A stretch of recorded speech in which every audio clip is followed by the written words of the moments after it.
Frères et sœurs, que la paix et la grâce de notre Seigneur et Sauveur Jésus-Christ soient avec vous. Ici est WH Redemption Ministries pour notre dévotion matinale pour ce vendredi 26 avril 2024. Toujours dans la mission de vous accompagner, journée après journée, matinée après matinée, réveil après réveil, semaine après semaine, sur le chemin du royaume de Dieu. Car l'essentiel, frères et sœurs, est dans le royaume de Dieu. La force est en Dieu. La guérison est en Dieu. La prospérité est en Dieu. L'abondance est en Dieu. La sagesse est en Dieu. La connaissance est en Dieu. Oui, l'espérance des jours meilleurs est en Dieu aussi. Bon réveil mon frère, bon réveil ma soeur, et bienvenue à notre dévotion matinale. Que le nom de l'Éternel soit béni, que le nom de l'Éternel soit exalté. C'est ici la journée que l'Éternel a faite et qu'elle soit pour nous un sujet de gloire et de louange. Que tous ceux qui respirent louent l'Éternel. Les bontés de l'Éternel ne sont pas épuisées. Ses compassions ne sont pas à leur terme. Elles se renouvellent chaque matin. Ebenezer, jusqu'ici, l'Éternel nous a secourus. Ce sont avec ces paroles, frères et sœurs, que tu dois commencer ta journée ce matin. Car si Dieu te donne la possibilité d'être parmi les vivants ce matin, tu dois louer son nom, car beaucoup n'ont pas survécu cette nuit, beaucoup ne se sont pas réveillés ce matin. C'est pourquoi nous devons louer le nom de Dieu, frères et sœurs. Nous devons louer le nom de Dieu pour ses bienfaits, pour sa bonté, pour ses faveurs dans nos vies.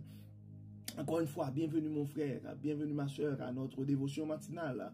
Bon réveil, et bon réveil avec Dieu mon frère, bon réveil avec Dieu ma soeur, car nous savons un réveil avec Dieu va nous aider à avoir une journée remplie de sa faveur, une année chargée de sa bonté et toute une vie comblée de ses plus riches bénédictions sur plusieurs générations. C'est toute la raison d'être de notre dévotion matinale, parce qu'elle nous donne la possibilité de nous réveiller avec Dieu. Faites ce matin, frères et sœurs, inspirant du psaume 88, le sujet qu'on a, c'est un message que nous avons probablement pour un frère, pour une sœur. Ça pourrait être pour toi, ça pourrait ne pas être pour toi aussi, mais c'est pour l'un de tes proches. C'est pourquoi, si tu penses que ce message pourrait bénir la vie de quelqu'un, je t'invite à partager ce message, soit dans des groupes WhatsApp, soit dans des groupes Facebook, soit sur Instagram, peu importe l'endroit. Car on ne sait, ou par un message direct, car on ne sait jamais ce que la parole de Dieu peut faire dans la vie de l'un de ses enfants. Donc mon frère, ma soeur, le message que nous avons ce matin est le suivant.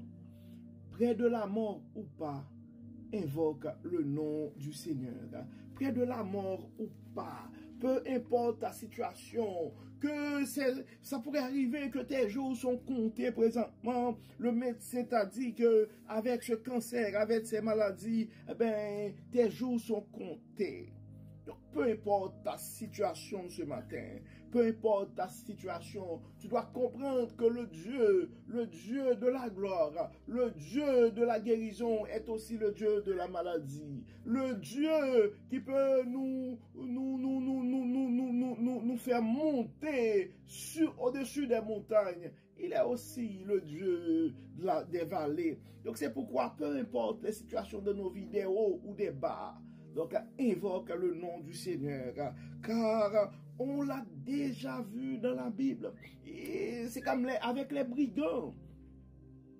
Donc, il y a l'un des brigands qui a été crucifié à côté de Jésus, mais avec ses péchés.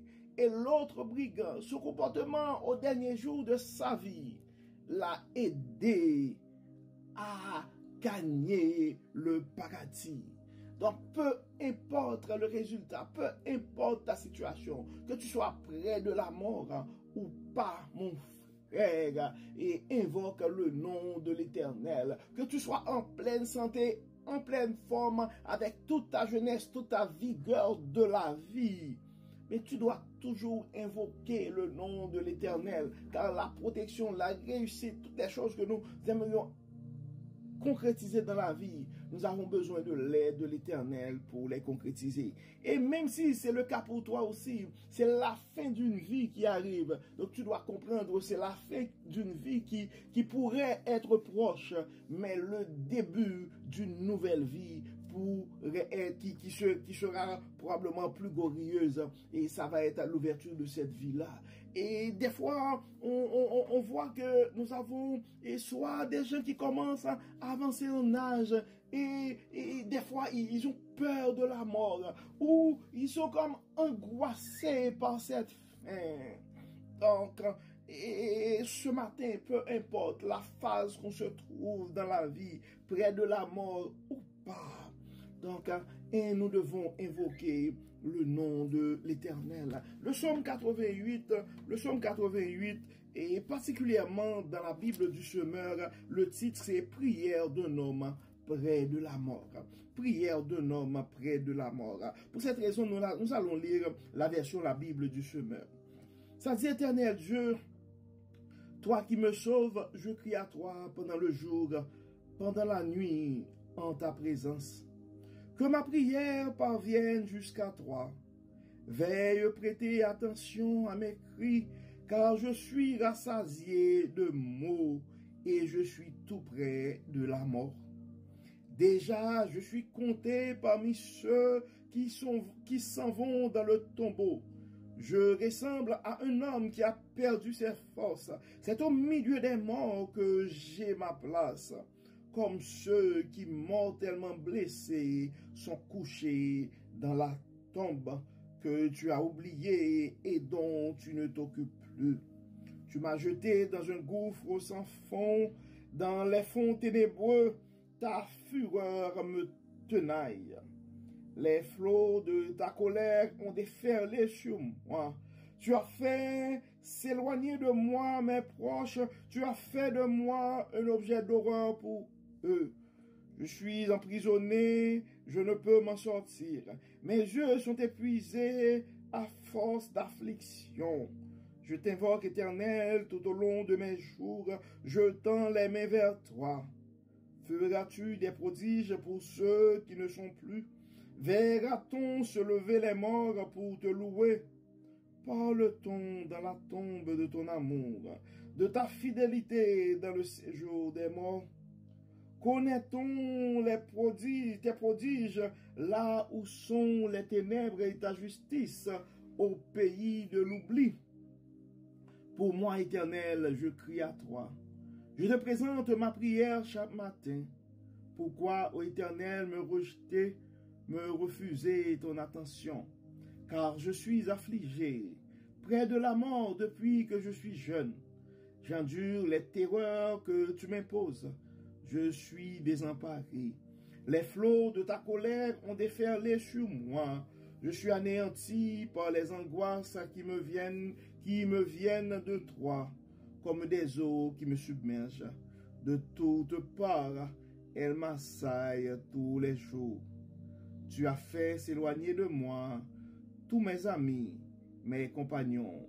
Ma seule compagnie est celle des ténèbres.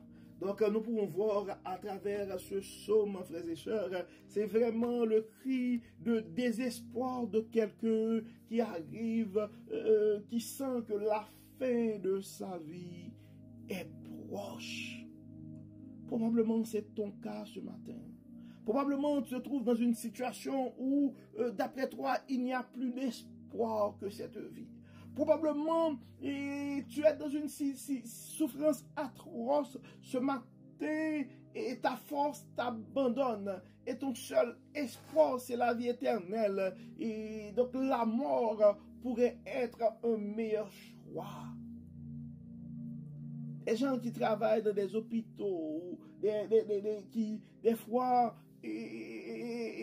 font face à des situations assez difficiles, assez atroces, ou des gens qui sont vraiment malades se trouvent dans une situation où, dans leur cas, la mort serait préférable. D'autres, par exemple, au Canada, ont la possibilité de choisir ce qu'on appelle l'aide médicale à mourir. Parce que la personne sait que la fin ne sera pas facile. Donc, à ce moment-là, il décide de choisir que, à travers des aides médicales et de mettre une fin à ça. Donc, en fait, des fois, frères et sœurs, on peut prier pour la guérison, mais malgré tout, la guérison, ça n'arrive pas. On essaie de prier pour que Dieu puisse changer, apaiser nos souffrances, mais malgré tout, ces prières-là ne sont pas exaucées. Donc, ceux qui nous rappellent les prières de Paul, à plusieurs instants, il a été voir Dieu pour demander la guérison et la réponse qu'il a eue, c'est ma grâce te suffit. Donc probablement, ce matin, mon frère, si tu te trouves dans cette situation, tu dois réaliser que la grâce de Dieu te suffit ce matin, que ce soit dans des moments de maladie ou dans des moments de santé robuste, peu importe ta situation. Donc tu dois comprendre que la grâce de Dieu, tu dois comprendre que la présence du Seigneur, c'est l'essentiel. Dieu seul suffit, nous chante. Et l'artiste, Dieu seul suffit. Donc le cantique, Dieu seul suffit. Donc tu dois comprendre ce matin que ton choix, peu importe ta situation près de la mort ou pas, tu dois invoquer le nom du Seigneur. Tu dois avoir ton regard fixé vers le ciel. Un regard en haut, un regard en haut. Ça devrait être ta chanson ce matin. Un regard en haut, un regard vers Dieu, un regard vers le ciel. Ça devrait être ta chanson. Ça devrait être ton refrain ce matin, mon frère. Ça devrait être ton refrain ce matin, ma soeur. Peu importe la situation, près et de la mort ou pas, près de la mort ou pas. Nous devons avoir un regard sur Dieu. Nous devons invoquer le nom du Seigneur.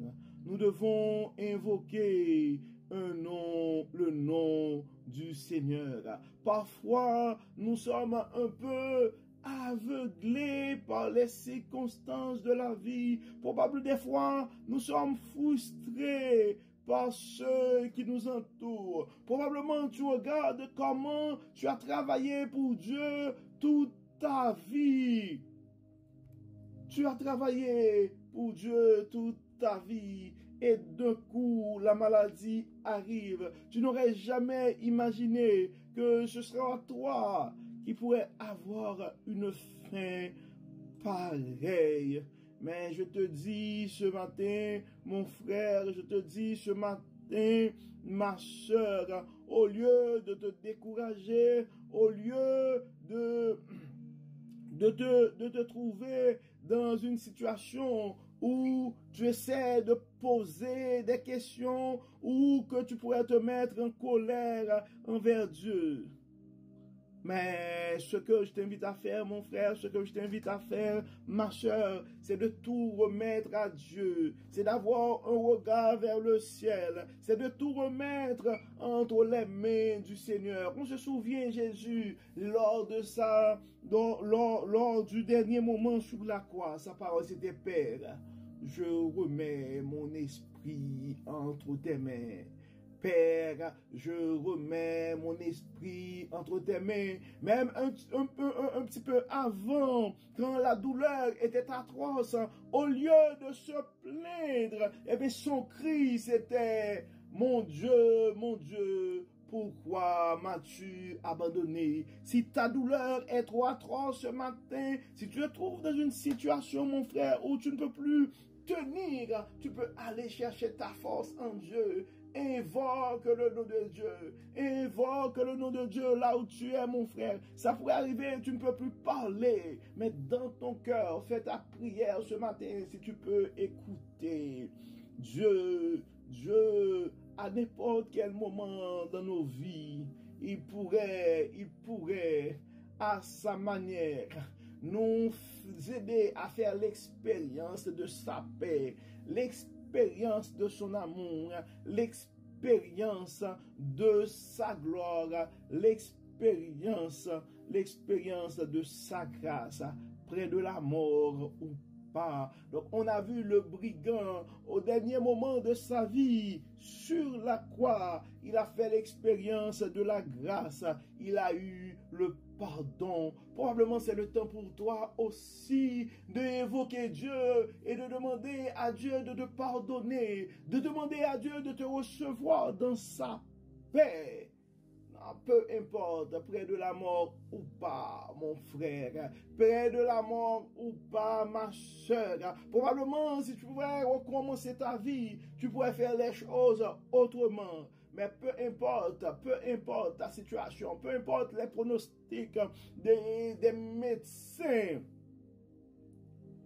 probablement on pourrait même arrêter les traitements. Puis ce ne sont que des jours, tes derniers jours, tu es en train de vivre des derniers jours, tes dernières heures. Mais il y a toujours un avenir avec Dieu. Il y a toujours une espérance avec Dieu. Donc en ce moment même, mon frère, peu importe la phase de ta vie, près de la mort ou pas, c'est le temps d'invoquer le Dieu, c'est le temps de demander à Dieu de nous aider à faire l'expérience de sa paix, l'expérience de son amour, et c'est le temps de rendre gloire à Dieu pour la vie, pour tous ceux qu'il a opérés dans nos vies. C'est le temps de nous abandonner, de nous libérer de toute forme de blessure de l'âme. C'est le temps de tout vider et de nous abandonner complètement à Dieu pour rentrer dans sa gloire. Nous allons comme d'habitude, frères et sœurs, nous allons prier. Nous allons prier et particulièrement pour nos frères et sœurs, et ça pourrait être que c'est pas toi, mais c'est probablement un parent, un ami ou un proche qui se trouve près de la mort. Parce que la mort, c'est une réalité, et ce sera une réalité pour chacun d'entre nous. Donc, face à cette situation, donc nous allons demander à Dieu, si pour les gens qu'on pense que la fin est évidente, nous allons demander à Dieu d'aider à ces gens de faire l'expérience de sa grâce et de pouvoir rentrer dans sa paix.